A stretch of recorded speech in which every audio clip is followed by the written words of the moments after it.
Fala galera, mais uma semana aqui. Hoje eu tô completamente fora do meu normal, tô aqui na sala gravando.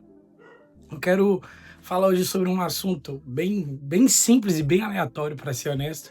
Essa semana eu tava manobrando o carro para entrar na garagem daqui de casa e eu normalmente, desde que eu tirei minha carteira, eu sempre gostei de manobrar por baixo, né? Que subir na rua para entrar, porque eu sempre achei mais fácil, eu sempre achei mais tranquilo. E eu sempre achei muito difícil manobrar o carro, né, vindo de ré, né, descendo o morro e manobrando para trás. Então eu sempre preferi dar a volta na rua, porque eu não queria fazer essa manobra, né.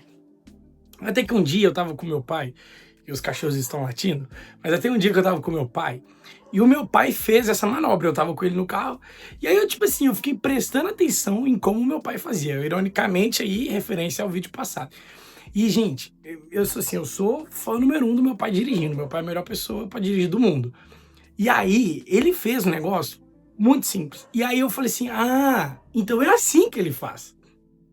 E aí, recentemente, essa semana agora, eu tava voltando pra casa e eu fiz exatamente a manobra que eu vi ele fazer. E na hora eu falei, cara, engraçado, que um tempo atrás eu morria de medo de fazer isso aqui. Tipo assim, era papo de, mano, eu dou a volta no quarteirão em vez de ter que fazer isso aqui. Se meu pai descobrir que eu fazia isso, ele vai falar assim, mas você ficar gastando gasolina? Não era tanta coisa, né? Mas enfim. Só que agora não, eu não fico mais com medo de fazer, porque eu sei fazer, porque eu vi o meu pai fazer. E eu não sei qual título que é isso aqui, mas é como se, eu quero falar, tipo assim, eu vejo o meu pai fazer, eu acho que seria isso, né, bem literal. João capítulo 5, versículo 17. Mas Jesus lhe respondeu, meu pai trabalha até agora e eu também trabalho. Versículo 18, né? Portanto, os judeus ainda procuravam matá-lo porque não só violava o Shabat, mas também dizia que Deus era seu pai, fazendo-se igual a Deus. Versículo 19.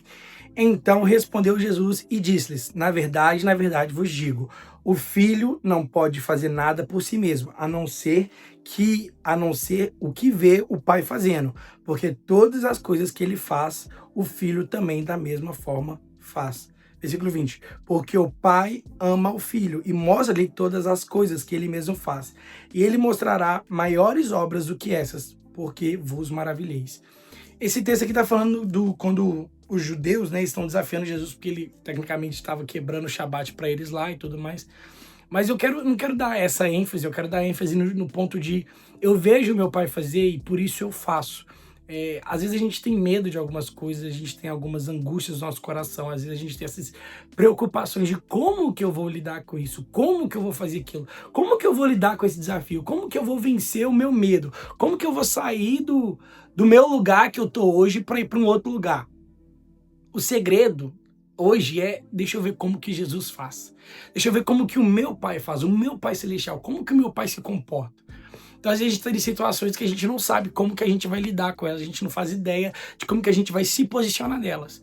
Será que se a gente começar a olhar para como Jesus faz essas coisas e como Jesus se posiciona, a gente vai ficar menos preocupado? Então, tipo assim, eu não sabia como manobrar, eu sabia como manobrar, eu só não sabia como fazer aquela manobra específica. Até um dia que eu vi o meu pai fazer. Volto a falar sobre a atenção. Quando a gente está atento ao que o Senhor está fazendo, a gente começa a entender essas movimentações do Senhor. E a questão é, será que nós estamos prestando atenção no que o Senhor está fazendo, na movimentação do Senhor? E não apenas isso, mas será que eu presto atenção na palavra de Deus? E eu vejo meu pai fazendo, e por meio da palavra, né, que é Deus fazendo, eu consigo fazer mais uma vez? Ou fazer algo novo? Eu não orei por cura. Como que Jesus faz isso? Como que a palavra me ensina a fazer isso? Eu não sei como que eu faço um voto. Tá, o que a palavra de Deus me fala sobre um voto? O que a palavra de Deus me ensina sobre voto? E aí a gente vai alçando novos níveis espirituais e de postura e de maturidade. Por quê? Porque nós vemos os nossos pais fazendo. E aqui eu tô falando de um contexto muito, assim, largo, mas a gente for trazer para um lugar mais simples, a vida de discipulado é exatamente isso. Eu vejo o meu líder fazendo. Esse final de semana eu tive uma experiência, eu não posso falar muito, mas eu vi uma pessoa fazendo uma coisa e eu falei, gente, caramba, por que eu nunca pensei isso? Fui lá e fiz a mesma coisa e deu certo. Eu falei, uau, aleluia, glória a Deus. E aí, às vezes, a gente fica com medo de se inspirar nas pessoas. A gente fica com medo de aprender com as pessoas mais velhas. E eu não falo velho apenas de idade, mas de prática. Tem gente que está fazendo o que a gente está fazendo agora há muito mais tempo. Então, a gente pode olhar para a vida de Timóteo, por exemplo, e apóstolo Paulo, um homem maduro na fé, dando diversos conselhos a Timóteo. Por que a gente não pode se inspirar nisso? Por que a gente não pode olhar para a história de Timóteo e falar: eu preciso aprender com o meu pai, eu preciso aprender com um ancião, alguém mais velho, eu preciso aprender porque eu não sei. Talvez o título desse vídeo é aprendizagem. Eu vou colocar assim, aprendizagem, porque vai ficar melhor do que eu vejo meu pai fazer. Então, assim, às vezes a gente tem que ter esse coração de aprendiz, de eu não sei fazer, eu não sei como é que eu vou fazer. Então, para onde a gente vai? Para o lugar que ensina todas as coisas, para a palavra de Deus, e para homens de Deus e mulheres de Deus. Eu tive uma conversa recentemente, e eu tava, apavorado, eu não sabia o que eu ia fazer, eu tava meio perdido. Sentei para conversar com uma pessoa muito mais sábia do que eu. Foi assim, nos primeiros 10 minutos de conversa, eu desconstruí todo o meu problema e falei: gente, mas trem idiota, né? Já tá tudo resolvido, não sei o que eu tô arrumando. Por quê? Porque nós precisamos ter esse coração aprendiz, esse coração que se submete, esse coração que olha o que o Pai tá fazendo. Às vezes a gente tá muito acostumado a ver o que nós estamos fazendo, mas o que Deus tá fazendo, o que o meu pastor tá fazendo, o que o meu líder tá fazendo. O que os meus amigos espirituais, meus amigos crentes estão fazendo. Como que eles estão crescendo espiritualmente? Eu preciso aprender. Eu acho que quando a gente coloca o nosso coração nesse lugar de aprendizagem, nesse lugar de eu não sei, mas eu quero aprender, cara, aí é outra coisa. A gente vê a história de Timóteo. Timóteo tinha todo o direito de não querer crescer, porque ele era novo, já estava tudo pronto, o apóstolo Paulo estava pronto, podia levantar gente mais velha, podia levantar gente mais preparada, mas Timóteo, ele se submete a um discipulado com o apóstolo Paulo, ele cresce debaixo da liderança do apóstolo Paulo, e chega um ponto que o apóstolo Paulo fala assim: Timóteo, não deixe ninguém te diminuir porque você é novo. Mas por que ele fala isso? Porque ele sabe que Timóteo aprendeu com ele. Então, às vezes, a gente não cresce, a gente não expande a nossa vida, a gente não amadurece o nosso coração, às vezes a gente não amadurece as nossas emoções, a gente não amadurece o nosso espírito, a gente não consegue avançar, a gente não consegue se aprofundar nas escrituras, a gente não vive novos níveis na presença do Senhor, porque a gente sabe demais e a gente não tem esse coração aprendiz. Aprendiz para aprender da palavra, aprender da presença e aprender das pessoas. Nossa, isso aqui ficou lindo!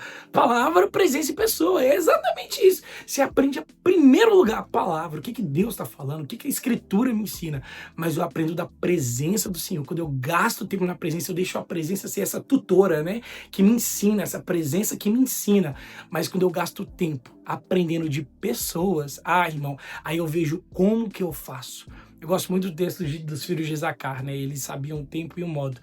Os filhos de Zacar aprenderam e as pessoas precisam aprender com eles. E assim é a gente. Então, eu preciso aprender dos meus líderes e você precisa aprender dos seus líderes. Eu preciso aprender dos meus pais, você precisa aprender dos seus pais.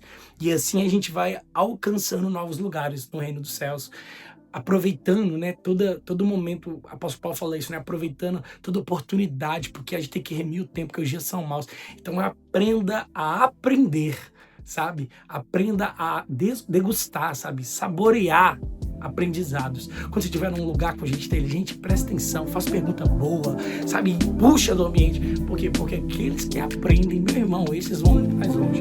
É isso aí, Deus te abençoe. Tamo junto.